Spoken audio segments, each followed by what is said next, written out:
Գնացիք Սյունիք, Տիկի Ղազարյան, ինչ վիճակ է Սյունիքում, սպասեք։ Գիշերն արդեն կրակոցներ են նորից հնչել։ Գիտեք, նորմալ վիճակ էր։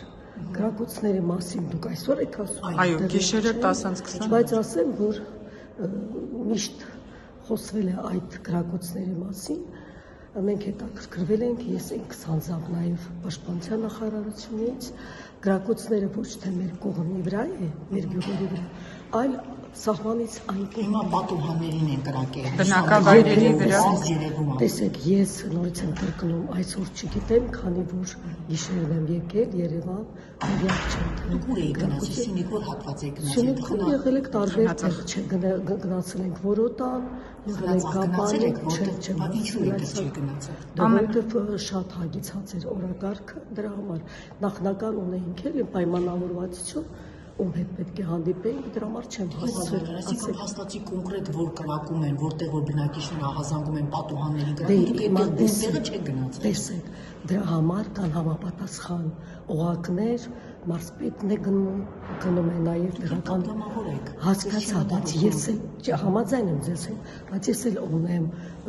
չէ տեղ գնալու պայմանավորվածություն, այնպես չէ որ մենք արհամարում եք չեն գնում, բարձր կգնան, միստերը կավարտվեն, ես անգամ կգնամ, բացի ինձ կան եւս 4 պատգամավորներ, հնարավոր է իրենցից մեկը գնացել էր, ես կճշտեմ կասեմ բանը ձեզ։ Իսկ ի՞նչ տրամադրվածություններ են Սյունիքում, օրինակ մարդիկ ասում են, որ սահմանի վրա անդադար իրենք լսում են, ամեն գիշեր կրակոցը կա, նույնիսկ մի հատվածն ասում է, որ այսպես ապրել չի լինում, դուք զրուցում եք այնտեղի բնակիչների հետ, ինչ են ասում։ Միշտ չէ, որ մենք ասում ենք, որտեղ ենք մենք լինում, հաճախակի գնում ենք, չենք լուսաբանում, որտեղ պարտադիր չի, որ ամեն անգամ իմանան, որ պատգամավորները այստեղ եղել, այնտեղ եղել, բարձ է, որ մենք հաճախակի գնում ենք, մեզ գրում են, մենք պատասխանում ենք թեկուզ համացանցով, անձնական նամակներով, իհարկե գնում ենք եւ խոսում ենք մարդկանց հետ, ես կարծում եմ,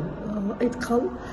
պետք չէ վախեցնել մարդկանց, իրոք, եթե դուք չեք հավատում, մենք միասին կարող ենք։ Տիկին Ղազարյան, բայց դուք ասում եք խաղաղության պայմանագիր ենք ստորագրում, մենք գնում ենք դեպի խաղաղության, բայց անդադար կրակոցներ կա, մարդիկ կարող են եւ կրակել,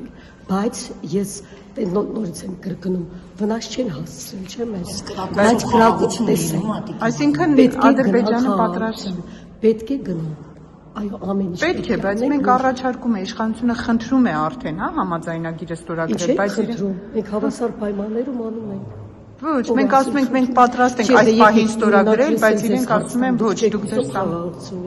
Ես շատ եմ ուզում խաղաղություն լինի, հավատացեք, ես 92-94 թվականներին եղել եմ Կապանում, ես երեխաներին դաստիարակել եմ իմ սեփական, պատերազմական իրավիճակում, ես չեմ ուզում որևէ մեկը կրկին այդ ամենը տեսնի, 16 թիվը, 20 թիվը չեմ ուզում, դրա համար ամեն ինչ պետք է անենք, հա եւ ստիպենք Ադրբեջանին, ստիպենք, որ ինքը խաղաղության պայմաններ։ Ինչպես եք պատկերացնում Ադրբեջանին ստիպել, եթե ինքը կրակում է դրանց ուղղակի։ Նրանք ովքեր զբաղվում են, կան շատ մարմիններ, ովքեր զբաղվում են այդ հարցով։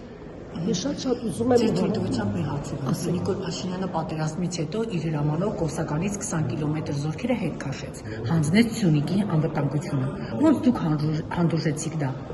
Ով Նիկոլ Փաշինյանն այն հանձնել, ժողովուրդ այդ մասին հայտարարել։ Ով ասել հանձնել ենք, կանգնել ենք այնտեղ, որտեղ մեր զորքերը կանգնած են։ Ես ուղղակի խնդրում եմ, էլի տեսեք, չեմ ուզում մենք մանիպուլացնենք այդ հարցերը։ Երբ որ մենք տեսեք, ես ինքս Սյունիքից եմ, շատ-շատեր ասում են, բա ոնց է գնում, չեք վախենում, ոչ։ Սյունիքում հիմա ամեն ինչ որտեղը չեք գնացել, Տիկին Ղազարյան։ Խնաց չէ, դե հիմա այս անգամ չեմ կարողացել, բայց միշտ բայց ես մեկ շաբաթ առաջ ձեզ մոտեցա, ասում եք գնաք, ասիկ այո գնալու եմ։ Հաստատ չեք գնացել։ Տեսեք, հիմա ես պարտավորված եմ, ձեզ ասել եմ գնալու եմ, չէ։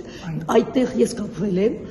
համապատասխան մարդկանց հետ, ովքեր պետք է գնային, այսինքն համայնքի հետ։ Իրենք գնացել են, մենք խոսել ենք հեռախոսով, ամեն ինչ նորմալ է։ Մեզ դրա չեն գրակում։ Հիմա ես ֆիզիկապես չեմ հասցրել գնալ այնտեղ, քանի որ ես համարյա թե միջև Մեղրի հասել եմ։ Որոտանից միջև Մեղրի։ Հիմա դուք կարող եք ասել ինչ եք գնացել Մեղրի կամ գնացել Քաջարի կամ Գորիս։ Համարում եմ ես իրենց հետ պայմանավորված։ Փաշինյանի այցի նպատակը